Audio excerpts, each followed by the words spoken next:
Time, key phrase. We all have a limited supply. My father had 93 years, but it seemed short.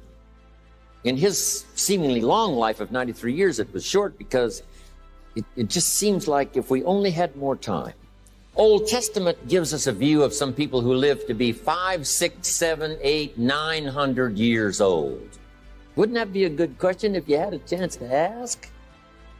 Imagine 700, 800, 900 years to watch generation after generation after generation after generation stay healthy and well. I mean, you gotta be healthy to make it to 900. I'm pushing the Bible, I'm pushing vitamins. I mean, I'm doing good today. The key is time is precious. Life is not just the passing of time. Life is not just the passing of time. Life is a collection of experiences, their frequency and their intensity. Life is not just watching the clock tick away. Life is a collection of experiences, their intensity, their frequency. When my friend Mark died at age 44, someone says, that's young to die. But what if he lived 4 lifetimes in one? It might not be too young.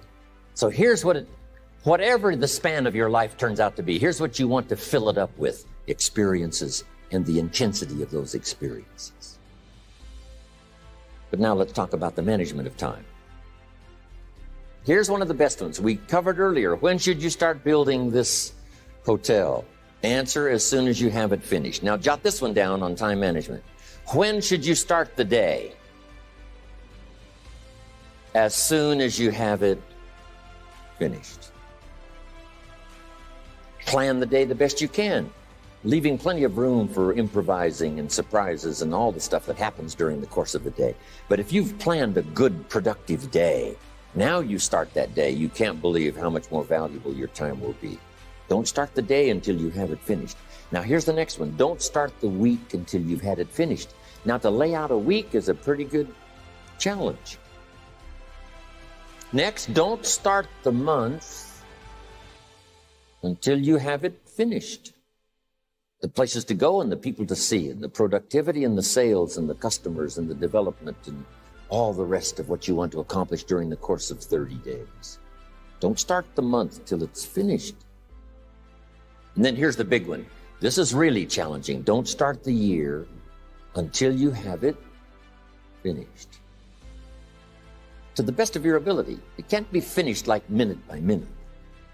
But in terms of the sweep of what you want to accomplish in the year 2002, make sure that that's set and ready to go by the time January 1st rolls around. And it might get all upset. It might get torn up and you do a new one. You make so much progress the first 90 days that now you've multiplied it all by 2, by 3. Because that happened to me. I thought, wow, this is going to be a great year. By the time I'd finished the 3rd month, I'm rolling, I'm soaring. So many things are happening, I revised my whole year's plan. Okay. Now, jot this down. Approaches to the management of time. Here's the first one. Ignore the subject. I mean, that's good advice. Don't let anything overly bug you. Because remember now, you don't have to do anything. Someone says, well, I got to get a handle on my time. The answer is no, you don't. If you want to let it all go, you can let it all go. I mean, this is good advice. Somebody says, you ought, you ought, you ought. Jot this down. Ignore all the you oughts or you should. Only if they're giving general information. We should. It's better to say if you're teaching, we should. Not you should, we should. Then you let me listen in without it being too confrontational. If everyone did this, see, that'd be great. And then you give a person a chance to choose to do it or not to do it. But when you start the you ought, now see if I don't, now see we got some tension and maybe some problems. So you oughts seem to always create problems. When you're talking to your kids, you say, no, if kids would do this, not always saying if you did this, life would be better. But if kids did this, life would be better. It's like making a little talk and letting them listen in. And then it's a little less confrontation. It gives us a choice. In one of my seminars, here's what I teach. All life form strives to the max of its potential except human beings. All life form strives to the max of its potential except human beings. How tall will a tree grow? As tall as it possibly can. You never heard of a tree growing half as high as it could. No, trees don't grow half. A tree drives its roots as deep as it can, reaches as high as it can, produces every leaf it can, every fruit it possibly can. To the max. Every life form strives to the max, except human beings. Now, why not human beings? Jot this down. You've been given the dignity of choice. You're not a robot. You don't have to repeat this year the same as last year. You can tear up last year's plan, develop a new plan.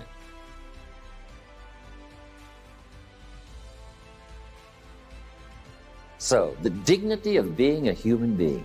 Now, here's the choice on being a human being. To be part of all we were meant to be, or to be all.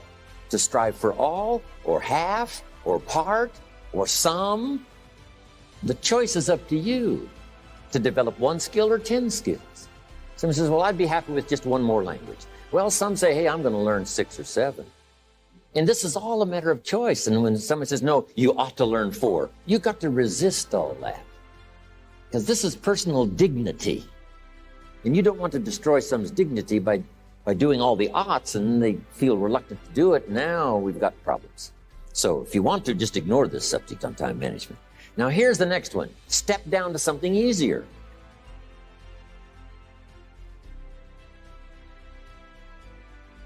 The guy's in sales, and he says, oh, I want to own the company. Finally owns the company. Now he's got no time to play golf. He said, when I was in sales, I was making big money playing golf 3 days a week.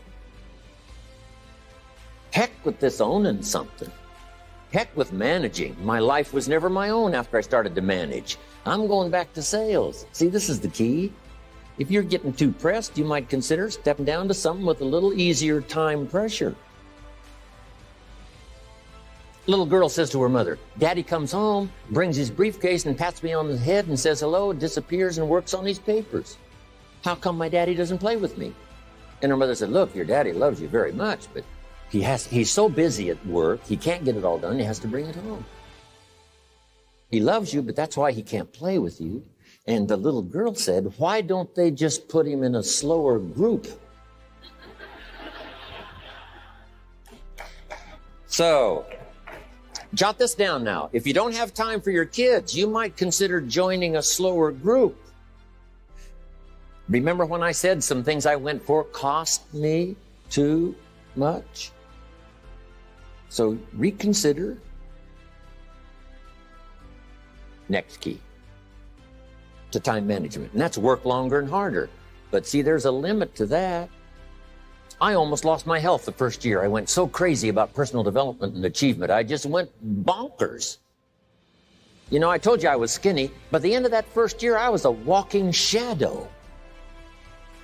And then it suddenly occurred to me, what if I got rich and too ill to spend it? I mean, that was a shocker.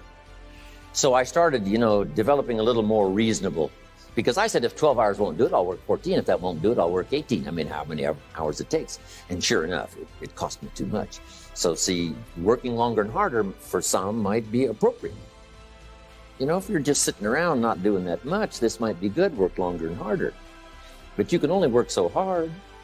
Here's the key, not to work harder, but smarter. When you've worked as hard as you can, doing the best you can in terms of physical output in the time, reasonable time. Now, here's the ultimate in the management of time, and that is you simply become more skillful. When I first got into sales, I was around people that could get, 9 out of 10, 8 out of 10. And when I first started, I could only get 1 out of 10. But here's what I did. I worked around the clock, so that I would make up in numbers what I lacked in skill. That's good in sales. You got to jot that down. When you're new, you make up in numbers what you lack in skill. Now, when you become more skillful, the numbers can go down because now your persuasive ability and all of that is now so high that you don't need to put as many numbers out.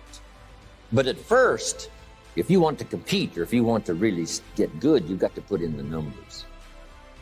But if you get more from yourself, develop more of yourself, now the time management becomes an easier task.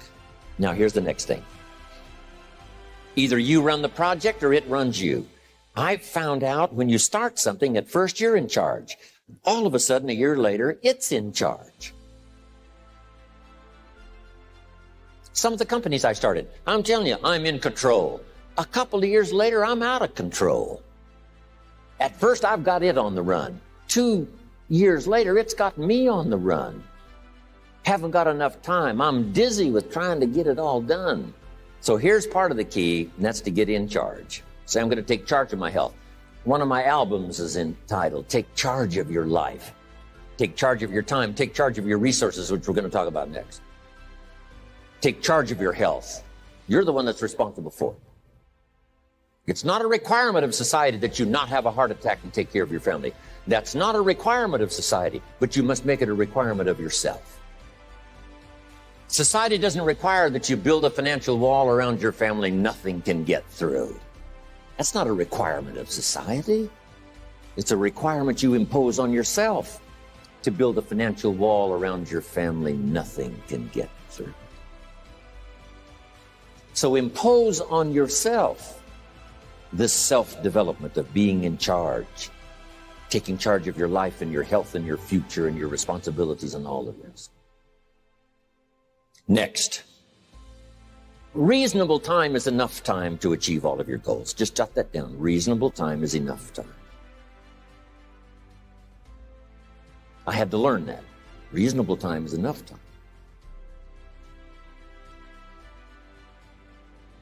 Here's why. It's not the hours you put in, it's what you put in the hours.